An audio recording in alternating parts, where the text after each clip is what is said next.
नवाज भाई, आपके फिल्म का एक डायलॉग है कि जब अपनी ही टीम का कोच दूसरी टीम को चीयर अप करता है तो जिंदगी की तो मावहन हो जाएगी ना, टीम स्पिरिट तो मावहन हो जाएगी। हाँ, तो क्या है ये कॉमन मैन का जो एंगर है, जो सिस्टम से इंसान लड़ता है और वो खुद सिस्टम का हिस्सा होता है, थोड़ा इसके बारे में बताएं, क्या सोच रही है इसके?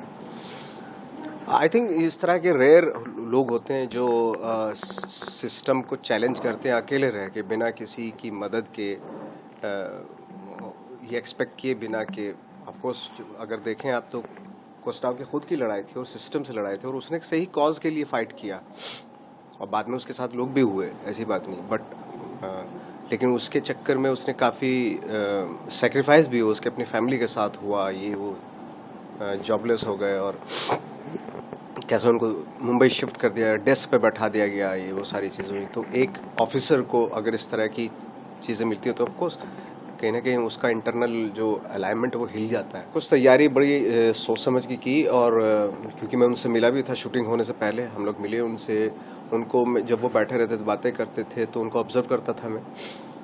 हमने कॉपी करने की कोशिश नहीं की उनकी, बल्कि जो उनका जो थॉट था, जो उनकी सोच थी कि किन बातों पे उनको गुस्सा आता है, किन बातों पे वो हंसते हैं, जेस्चर पोस्चर्स क्या रहते हैं, क्या उनकी लाइक मैडनेस कहाँ पे है उनकी, तो इन कुछ चीज़ों का ख्याल रखा गया करने से पहले। और डेफिनेटली फिर स्क्रिप्ट नो डाउट इतनी कमाल की स्क्रिप्ट थी, तो बहुत सारी चीज़ें आसान हो जाती हैं जब आप सेट पे जाते हैं और तैयारी के साथ जाते हैं। इस तरह की फिल्म में पैसा लगाने में रिस्क फैक्टर कितना इन्वॉल्व होता है? देखिए, रिस्क बिजनेस है तो बिजनेस में रिस्क तो होता ही है, लेकिन जब ऐसी कोई कहानी आती है जो हमें लगता है कि ये कहानी कहनी चाहिए, और उसके लिए जब नवाज भाई जैसे एक्टर हाँ बोलते हैं, तो आपका एज ए प्रोड्यूसर ये हो जाता है कि ये पिक्चर अच्छी बन जाएगी, कि कहानी है उसको कहने के लिए जो किरदार निभाने वाला एक्टर है, एंड ऑब्वियसली राइटर डायरेक्टर होते हैं, तो जब एक पूरा टीम फ्रेम आ जाता है तब हमें ये लगता है कि हाँ ये फिल्म बनानी चाहिए। और जहाँ रिस्क की बात है तो बिजनेस है तो रिस्क तो होता ही है। बट देखिए, बंदा भी एक कहानी थी, तो जब वो बना भी रहा था फिल्म तो लोगों ने बोला कि अरे ये तो रिस्क है, क्योंकि केसेस होंगे और ये सब होगा। तो जब कॉस्टो बनाई तो राइट्स भी लिया था, लेकिन हमने फिर भी केसेस तो हुए, कुछ लोगों ने आपत्ति दिखाई कि भाई ये कहानी, ये फिल्म रिलीज नहीं होनी चाहिए, जो भी है। बट फिल्म रिलीज हुई, सबको बहुत पसंद आ रही है।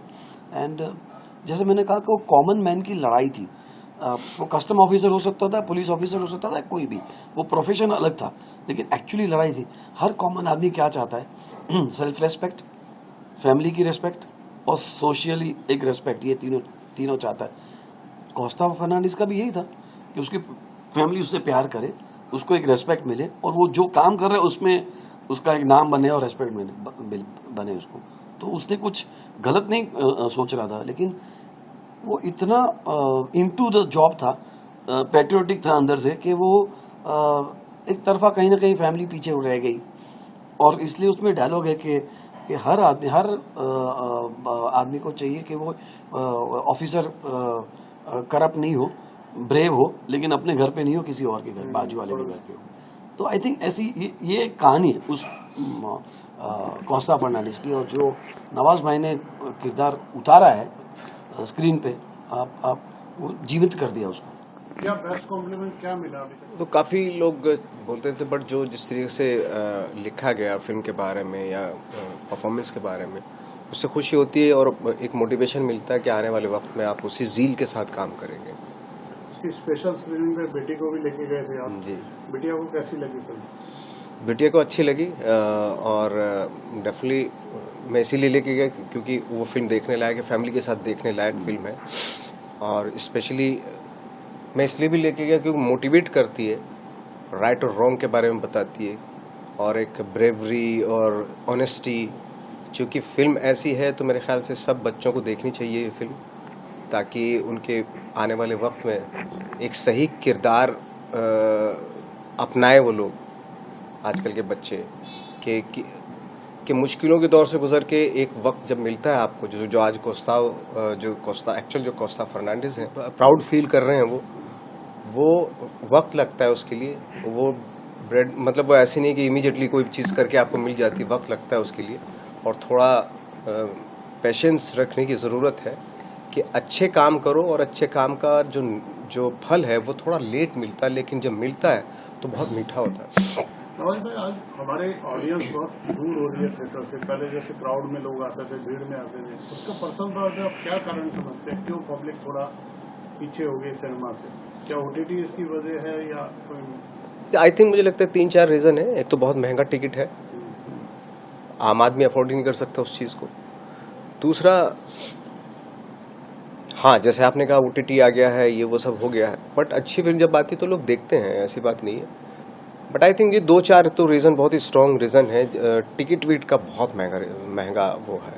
तो आप फिल्म पब्लिक के लिए होती है, आम पब्लिक के लिए होती है, और आम पब्लिक इतना महंगा चीज़ें जो है ना मुश्किल अफोर्ड कर पाती। सिर्फ यही कहूँगा, ये फिल्म जिसको एक्टिंग पसंद आती है, जिसको परफॉर्मेंस देखने का शौक़ है, ये फिल्म ज़रूर देखें, क्योंकि उसमें कमाल के एक्टर्स हैं, चाहे वो गगन हो, अपनी प्रिया बापट हो या रोहित हो, ये ग्रेट एक्टर्स हैं, उनकी परफॉर्मेंस देखें। और दूसरा, उसमें एक संदेश है, एक मैसेज है जो फैमिली को देखना चाहिए, फैमिली के साथ देखना चाहिए इस फिल्म को, और कि ऑनेस्टी का, ब्रेवरी का, अनुशासन का के ऊपर है ये फिल्म। आज भी अगर कोच साहब को देखें, आज भी इतना अनुशासित है, इतना डिसिप्लिन्ड है वो अपनी लाइफ में कि उनसे सबक लिया जा सकता है।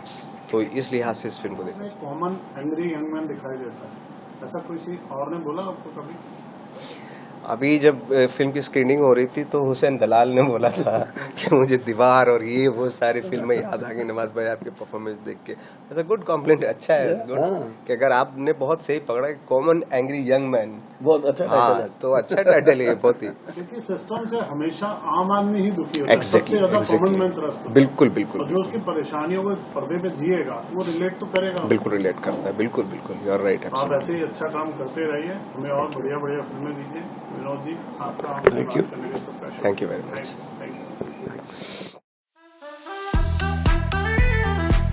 I don't know whether to call it a magazine or a newspaper. What can I say? As you can see, the iconic Screen magazine. It is. I'm on the cover. It's really nice to be on the cover. Karan, this is your surprise for the evening. I remember there were so many times that, you know, he would just turn back and he'd look at me and I was like, Agnipath, you know. माँ के पैरों के नीचे स्वर्ग है, अरे बाप के पैरों के नीचे जायदाद है।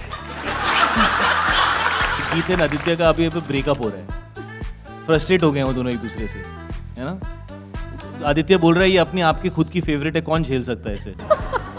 If you could legalize one thing in India, what would it be? Prostitution, gambling, or marijuana? I can't hear you. We have seen you as a more of a glamorous role in South Indian movies. And you went to Bombay. I don't know what transformed you. You're today totally different role. Feel nepotism or no nepotism, I'm here. You know, किसी के बाप की industry नहीं है। कहीं ना कहीं मेरी भी अपॉर्चुनिटीज कई बार ऐसे गई हैं जहाँ पे मुझे ऐसा लगा कि maybe I should have gotten the opportunity rather than someone who's from the family. I love reading your reviews.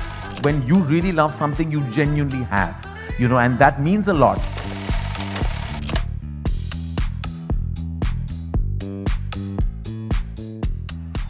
But that's the whole thing, you guys don't give up in life.